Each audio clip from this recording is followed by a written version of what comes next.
how to turn off broadcast notifications on Instagram. So all you have to do is go here directly to your Instagram application. So what you're going to do next is on the bottom part, you'll see five different options there, right?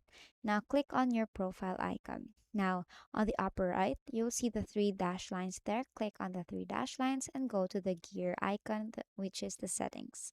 Now here on settings, look for notifications option. Now click on that. Now, the next thing that you're going to do is to click on messages.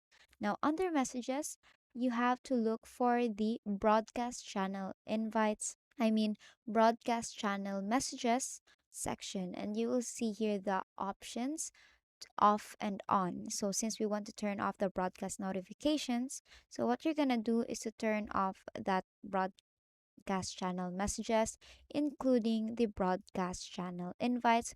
And basically, that is it. And that is how you turn off broadcast notifications on Instagram. And that is all for today. If this video helped you, please don't forget to like, share, and subscribe to the YouTube channel to show your support. Thanks for watching.